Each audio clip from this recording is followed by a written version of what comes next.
Today, before I begin, can I see all the Bibles in the house? If you have a Bible, just hold it up like this. So, no, not your cell phone, your Bible. Okay, it's looking good. Could be better.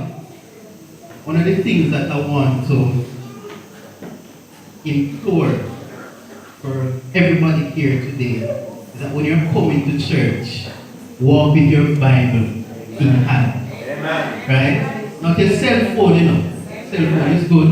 Can have a Bible too, but walk with your Bible. When people see you walking with this, they know you mean business. Amen? Alright. Let us pray. Dear Lord, as I prepare to deliver your word, let not I be seen, but you, dear Lord. Forgive me of my sins. Remove anything that may present a hindrance to the dissemination of your word. For sins, dear Lord, in Jesus' name we pray. Amen. Amen. Today's message is entitled A Game of Thrones. Now I know that many of you would have been intimately acquainted with the television series of the same name, right? No. No? No. Anybody? Who know about that? Alright, I see quite a few hands. Cool, cool. And I know for those of you who are acquainted with the television series, you're anxiously awaiting the new season of the show to drop, right? No. You're not? I hope you're not deceiving me, you know. Well, I hear from credible sources that the new season, each episode is 2 hours long. So it is with that knowledge that I do not feel guilty this sermon runs a little longer than you are used to. Right? Consider this year's season 8 pilot, the director's cut. And so, because this is the director's cut, I'm going to have to take you back to where it all started. Amen. So that you can get important plot points to the beginning of the greatest conflict the universe has ever known. And so we will begin Revelation 12, verse 7. Turn your Bibles with me. Revelation 12, verse 7. Revelation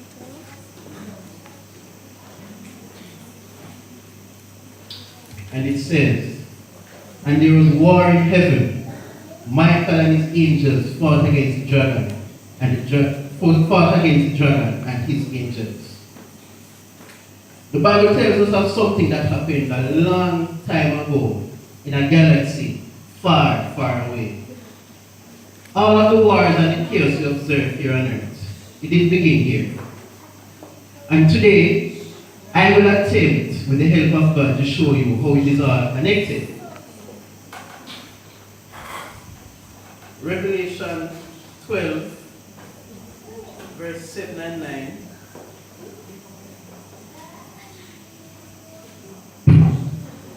Says, verse 9 says, and the great dragon was cast out, that old serpent called the devil and Satan, which deceived the whole world. And he was cast out into the earth, and his angels were cast out with him. So the Bible tells us that Lucifer and his angels were expelled from heaven. But in order to understand the things that happen here today, we have to look at why they were expelled. So it is fitting for us to establish some facts. 1. Heaven was a perfect place. 2. God is love. 3. The angels were created in love and with the capacity to love. And this means that they had the freedom of choice, because force is not love. So for a long, long time, there was perfect harmony in heaven. That is, until an angel named Lucifer did something to change all that. Ezekiel 28, verse 12 to 15. Okay. Ezekiel 28, verse 12 to 15 tells that tale. Say amen when you have found it. We'll be using our Bibles a lot, so I hope that your fingers are not too tired. It says, thou wast perfect in thy ways from the day that thou was created. I'm sorry.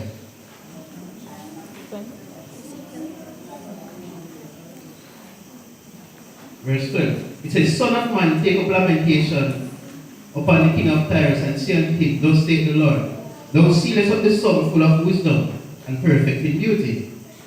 Thou hast been in Eden, the garden of God. Every precious stone was thy covering, the sardis, the topaz, and the diamond, the beryl, the onyx, and the jasper, the sapphire, the emerald, and the carbuncle, and gold. The workmanship of thy tabrets and of thy pipes was prepared indeed the day that thou wast created. Thou art the anointed share of thy covering, and I have set thee so. Thou wast upon the holy mountain of God. Thou wast walked upon down in the midst of the stones of fire. Thou wast perfect in all thy ways from the day that thou wast created, till iniquity was found in thee. The king of Tyrus represents Satan, and it said that he was created perfect until something called iniquity was found in him. Right? Matthew 7, verse 23 will give us some insight as to what this iniquity is. It says here, And then I will profess unto them, I never knew you. Depart from me, ye that work iniquity. So we know that iniquity is something very bad. Those that have it have to depart from Jesus, right? The New King James Version, the modern King James uses the term lawlessness. So iniquity is equal to lawlessness. This is important because it shows that there was a law in heaven. So heaven is built around these laws. It is the law of self-sacrificing love. And Satan rebelled against the law of self-sacrificing love. The Bible tells us that there was a war in heaven. Was it a physical war? Did Lucifer and his gang of unruly angels go up to Jesus and his band of angels and thump off a boy's face? Was that what happened? No. Did they draw a knife and threaten to murder somebody? No. So, what exactly happened? Satan never get up and say, Why, I got evil today. I got do some bad things.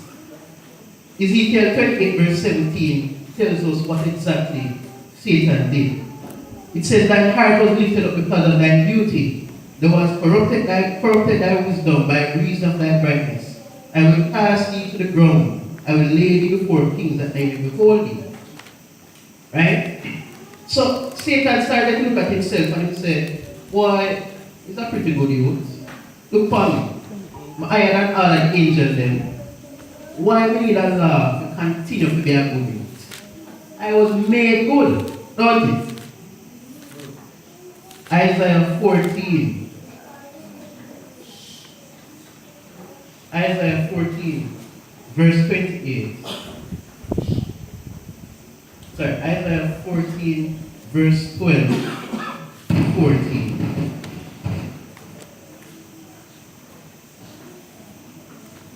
Verse 12 to 14 says this, How art thou fallen from heaven, O Lucifer, son of the morning? How art thou cut down to the ground which didst weaken the nations? For thou hast said in thine heart, I will ascend into the heaven. I will exalt my throne above the stars of God. I will sit also upon the mount of the congregation in the side of the north. I will ascend above the heights of the clouds. I will be like the Most High.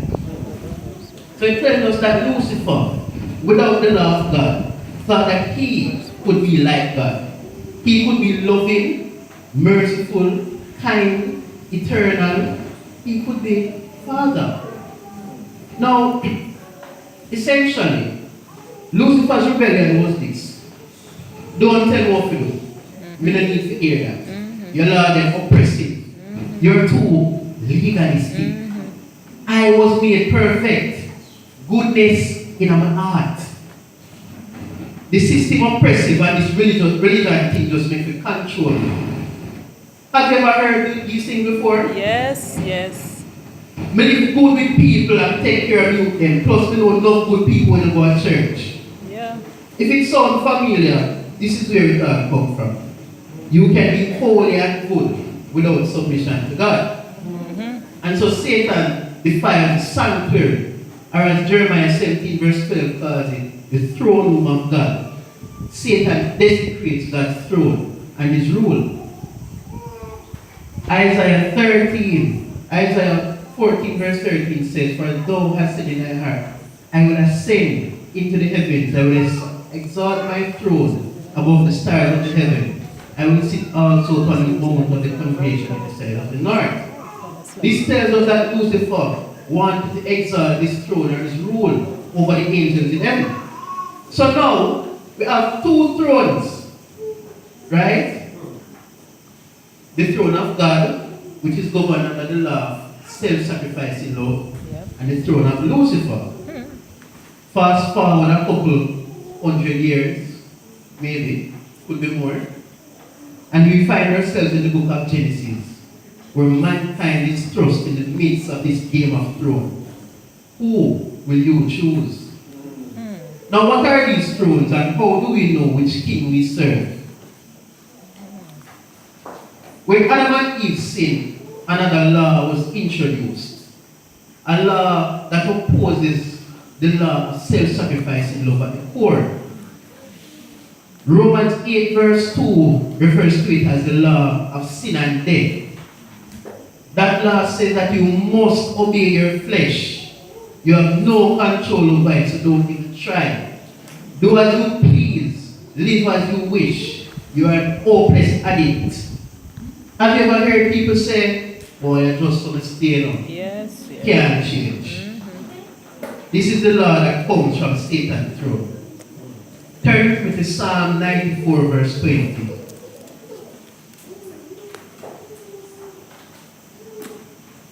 Psalm 94 verse 20. You have found it? Alright, read it for me.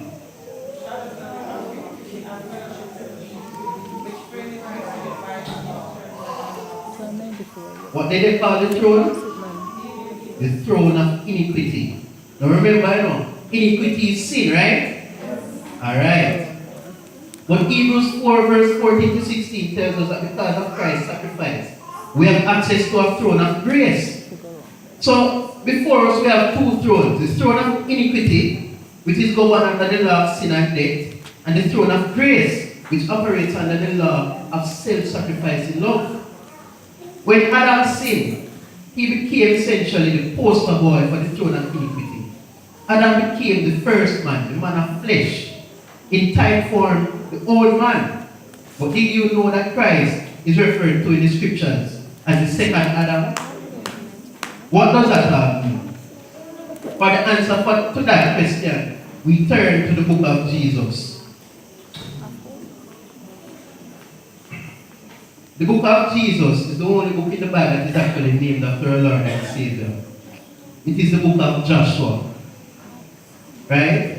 And a surface read of the book of Joshua shows a gruesome account of a seemingly unjust, unfair God, which endorses the genocide of several nations for the sake of giving the land to his followers. But did you know that the book of Jesus is deeper than that? And if you pay attention, you will see every page, in every chapter, and every line, God's justice and mercy shining through. Now Leviticus 18 verse 24 and 25 say that the Canaanites were so defiled that the Bible said that even the land suffered, so much so that when the Israelites went down into the land of Canaan, they were instructed not to plant anything in the land for 3 years. Right? Did you know that the land represented the heart? Yes. In Matthew 13 we find the parable of the sower and the seed. The land represented the heart. And the Canaanites, for over 400 years, defiled the land, or the heart. They represented the old man, the sinful man, the first Adam. Turn with me to Galatians 3, verse 5 to 9.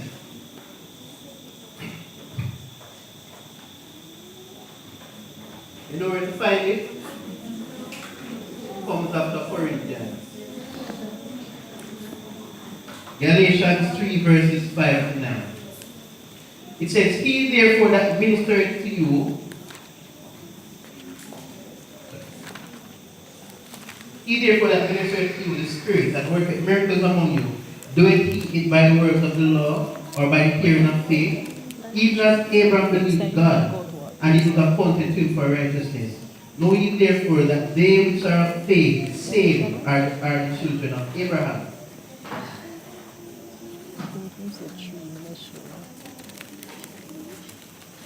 The Bible tells us also to mortify our flesh, or mortify our members, right?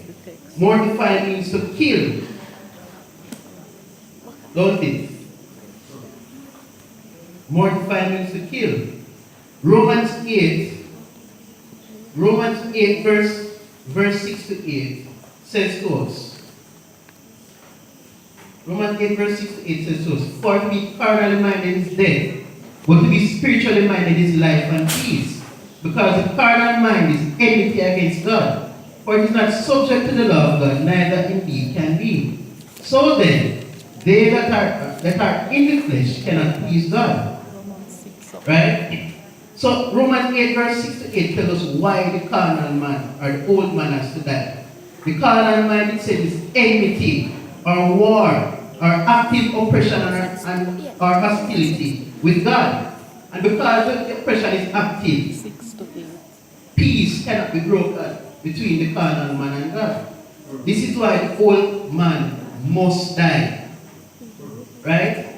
But in Ephesians, it tells us something else. Ephesians 4 verse 23.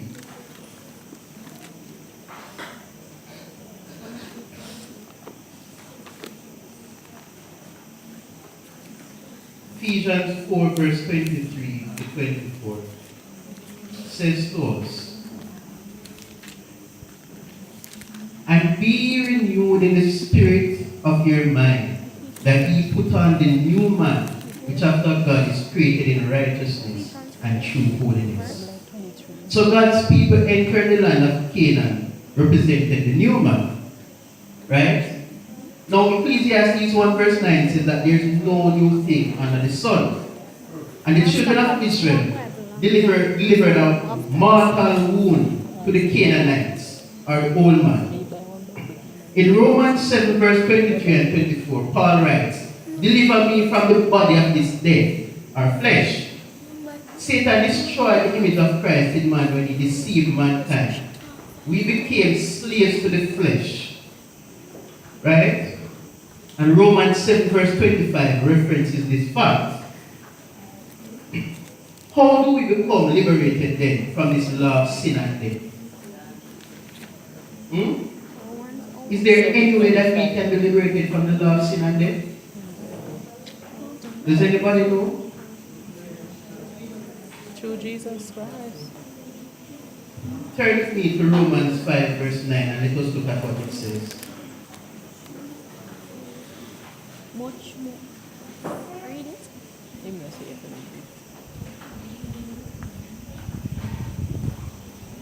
It says, much more then, being now justified by his blood, we shall be saved from wrath through him.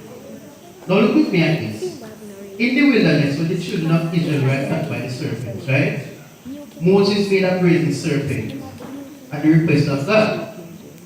The Israelites were supposed to fix their gaze on the image, and in doing so, they would be healed or fixed. Jesus says, pick up your cross and follow me. The purpose of the cross is to kill. Self must die. When I was younger, me and my mother used to watch a lot of TV. And I remember one time I was watching a show, right? I think it was called Deuces. And the man was being initiated into a gang. And the gang leader gave him this one instruction: blood in, blood out. In order to be a part of the gang, he had to kill somebody. And in order to leave the gang, he had to die.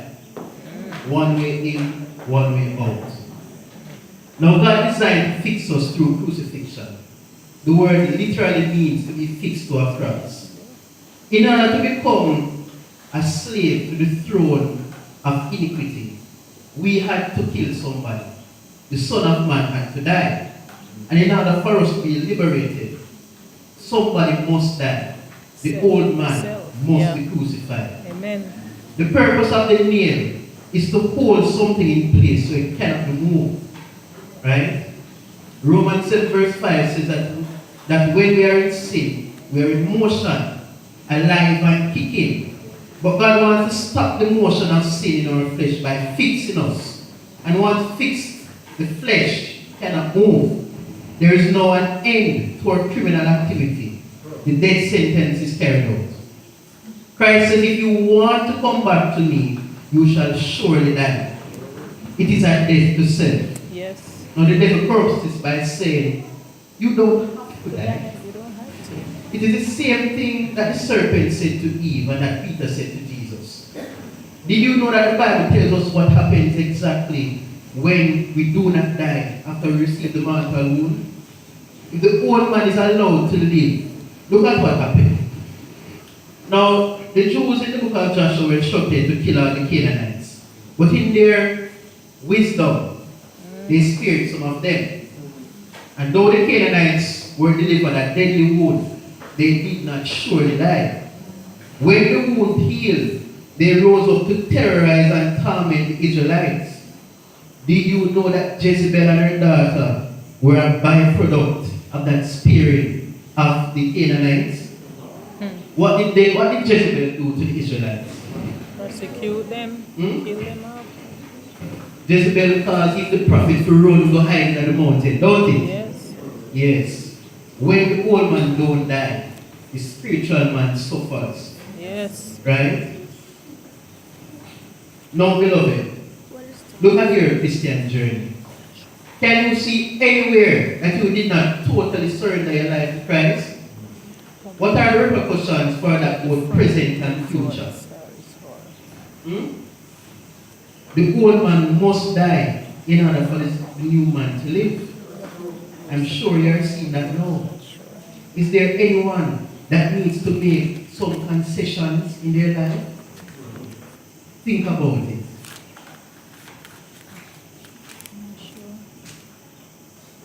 Galatians 5 verses 17 to 25 says this. For the flesh lusted against the spirit, and the spirit against the flesh. And these are contrary the one to the other, so that ye cannot do the things that ye would. But if ye be led to the spirit, ye are not under the law. Now the works of the flesh are manifest, which are these: adultery, fornication, uncleanness, lasciviousness, idolatry, witchcraft, hatred, variance, emulation, wrath, strife, seditions, heresies, envyings, murders, drunkenness, revelings, and such like, of the which I tell you before, as I have also told you in the times past, that they which do such things shall not inherit the kingdom of God. But the fruit of the Spirit is love, joy, peace, long-suffering, gentleness, goodness, faith, meekness, temperance. Against such there is no law. And they that are Christ have crucified the flesh with the affections of lust. If we live in the Spirit, let us also do what? Walk in the Spirit. Amen. Amen.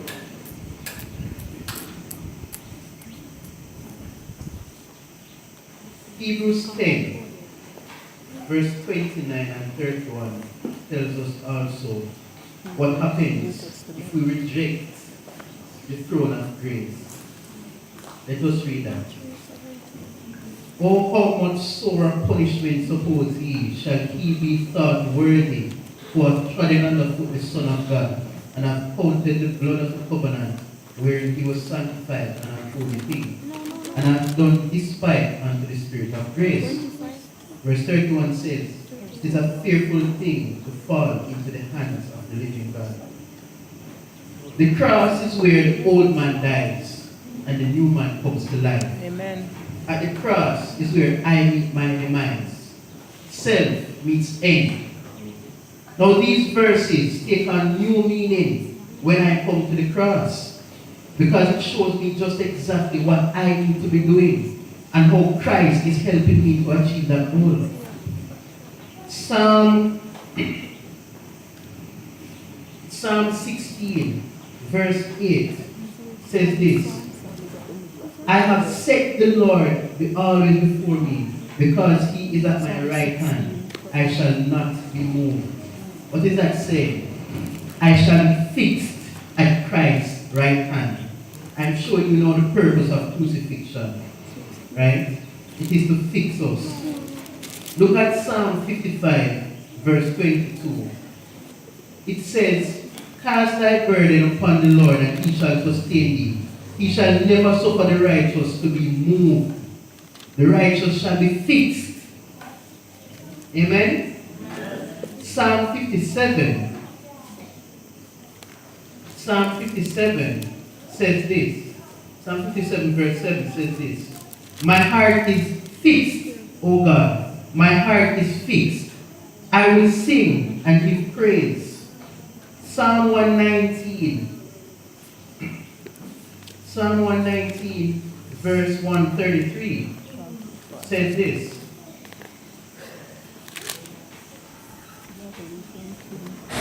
Order my steps in thy word, and let not my iniquity have dominion over me.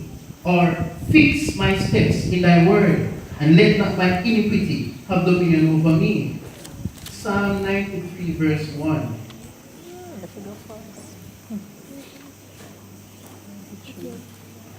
The Lord reigneth, he is clothed with majesty. The Lord is clothed with strength, wherewith he hath girded himself. The word is also established or fixed, that it cannot be moved. Amen. Now with all these things, brothers and sisters, the Lord is showing us that in order for us to live, we must die. We must be crucified with Christ. Amen? We must be crucified with Christ.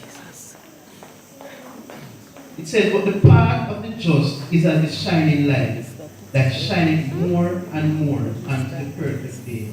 So the more we walk in Christ's light, the better we will walk in Christ's light. The less we will do the things that are not of God. When we are fixed, it means that we have become recipients of God's grace. It's 2 Corinthians 8 verse 9 grace that transforms us. It's Romans 1 verse 5 grace that enables us. It's 2 Corinthians 9 verse 8 grace that empowers us. He gives us the spirit of grace to lead us to the throne of grace. Hebrews 4 verse 16, that we can obtain mercy. Hebrews 10 verse 29 shows us that grace is also synonymous with the blood. And if we reject the blood, we have rejected Christ's perfect sacrifice. We reject his grace. Now, if the grace is synonymous with the blood, then Christ is showing us that grace is found in the sanctuary, right? Because the blood was synonymous with the operations of the sanctuary. Now in Leviticus 4 verse 25, it shows us that the blood was sprinkled on the altar of sacrifice. And the blood, according to Colossians 1 verse 20, broke us peace. Now remember that the old man cannot broke a peace treaty. Only the new man can do that, right? So the blood, our grace, reconciles us with the spirit of sacrifice, self-sacrificing love. The blood was also sprinkled on the altar of incense, which shows us that grace reunites us with the spirit of communion with God. The blood was also sprinkled on the mercy seat, which brings us back in harmony with the law of God. The spirit of grace leads us back to the throne of grace, the law of grace and communion with God. But beloved, the devil, knowing the purpose of grace, seeks to corrupt the meaning of grace, right? And so you will hear people say, boy, we're under grace. We don't need the law again. You ever hear people say that? Yes, yes. So what does that mean? Romans 10 verse 4. Find it with me. Because I want you to know what to say to these people when they come to you. Right? Romans 10 verse 4. Romans 10 verse 4. It says, for Christ is the end of the law for righteousness to everyone that believes it. What does that mean? Does that mean